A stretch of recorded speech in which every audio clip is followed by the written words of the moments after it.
નમસ્કાર, આપ જોઈ રહ્યા છો નેશન પ્લસ ન્યૂઝ. હું છું હિરલ આપની સાથે.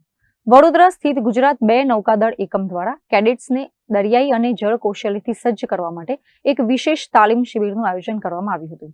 વાઘોડિયાના પોર્ટિમ્બી તળાવ ખાતે આયોજિત આ કાર્યક્રમમાં કેડેટ્સે બોટ પુલિંગ ડ્રીલ સહિતની વોટરમેનશીપ પ્રવૃત્તિઓમાં ઉત્સાહભેર ભાગ લીધો હતો. વડોદરાની નેવલ યુનિટના કુલ 75 જેટલા કેડેટ્સ આજે વાઘોડિયાના શ્રી પોર્ટિમ્બી તળાવ ખાતે એકઠા થયા હતા, જેમાં MS યુનિવર્સિટી અને પારુલ યુનિવર્સિટીના કેડેટ્સ તેમજ 20 જેટલા સેવા અને નાગરિક સ્ટાફના સભ્યો જોડાયા હતા.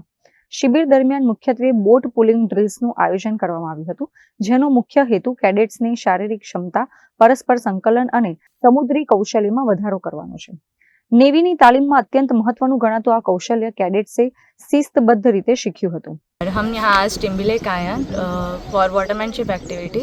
वाटरमैनशिप एक्टिविटी में हमने कायाकिंग की है और जेमिनी चलाई है. जेमिनी एक पावर बोट है जो हमने सीखा है कि उसको कैसे चलाता है. एंड कायाकिंग भी हमने आज फर्स्ट बार ट्राई किया है. बहुत सारे ऐसे हैं जिन्होंने पहले भी किया है और बहुत सारे ऐसे हैं जिन्होंने फर्स्ट टाइम किया है. तो सबको एक्सपीरियंस करना चाहिए. વોટરમેનશીપ તાલીમ બાદ કેડેટ્સ અને સ્ટાફ સભ્યોએ એકજૂથ થઈને તળાવ પરિસરમાં સફાઈ અભિયાન હાથ ધર્યું હતું. પર્યાવરણ પ્રત્યે જાગૃતિ દર્શાવીને કેડેટ્સે જાહેર સ્થળોને સ્વચ્છ રાખવા માટે સમાજને એક સુંદર સંદેશ આપ્યો હતો.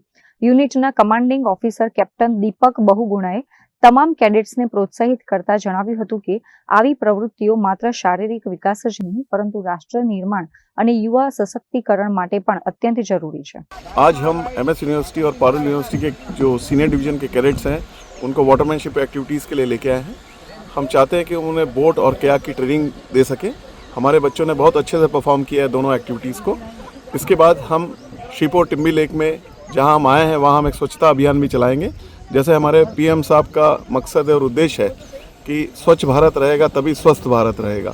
तो वाटरमैनशिप एक्टिविटीज़ के बाद हमारे कैडेट्स और मेरा स्टाफ साथ में मिलकर हम श्रीपोर्ट टिम्बी लेक का एरिया साफ करेंगे ताकि हम अपनी सिविक रिस्पॉन्सिबिलिटी को भी का दायित्व भी पूरी तरह से निभा सके. बहुत बहुत धन्यवाद. जय हिंद. Bureau report, nation plus news, Vadodara.